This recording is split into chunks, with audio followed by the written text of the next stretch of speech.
with Christmas coming amidst a cost of living crisis, I really do, sir, have some concerns about the government's priorities. We heard earlier today that South Australia has the lowest household disposable income per capita of any state in the nation. And that is at a time when we see the Premier and the government sometimes apparently more focused on the celebrities that they can be in photographs with, whether Katy Perry or Sam Smith or Jimmy Barnes or Greg Norman or the Tyndalls, than they do about the challenges confronting everyday families. And the choices that the government makes to spend money attracting celebrities to South Australia rather than relieving South Australians of their household burdens is a concern. I have some questions about a celebrity of sorts, Little Amal, and I've been asking these questions since late October in this House of the Minister for Arts and the Minister for Tourism and ultimately the Premier. The Premier has a major events attraction fund, which he is responsible for. He has chosen to be responsible for that rather than the Minister for Tourism. And indeed, it provides funding for events that are supposed to attract people to South Australia.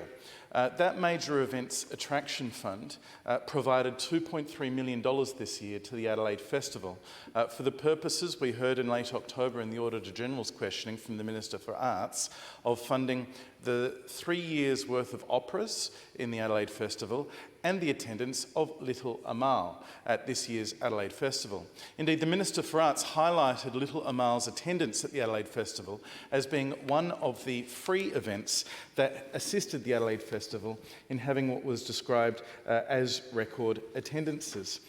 We heard that the number of people coming to the South Australians Adelaide Festival this year was 457,505, supported in no small part by those free events.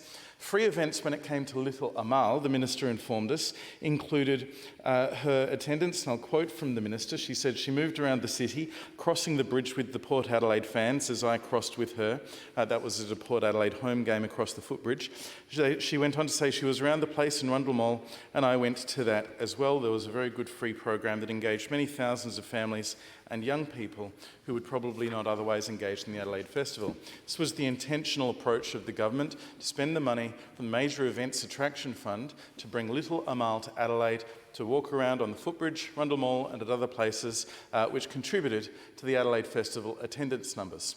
Now, the decisions the government has made in this area have contributed to a blowout in the Adelaide Festival's budget last year through a combination of revenue not being achieved, that's ticket sales and sponsorship not being achieved, and costs being exceeded over budget to a total of what was apparent from the Auditor-General's reports of nearly $1 million. Sorry, over $800,000 in fact.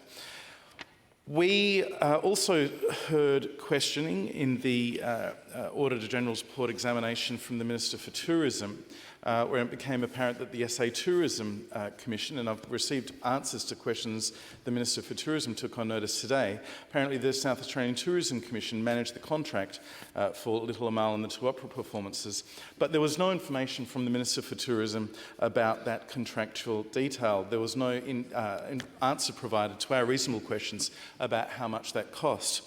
Last sitting week in the Parliament, I asked the Minister for Arts again, how much did Little Amal cost to bring to the Adelaide Festival? And the Minister for Arts again used commercial in confidence as an excuse.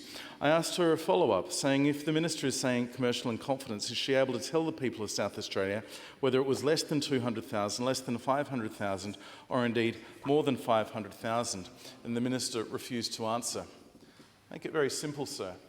When Sam Smith came to South Australia, paid for by South Australian taxpayers to perform a concert in McLaren Vale for 300 influencers and the like, the government refused to respond to questions about how much it cost, but they did rule out it being more than $500,000. I think every South Australian would understand that we paid $500,000 to bring Sam Smith to perform a concert in McLaren Vale and announce an album launch or announce a tour launch.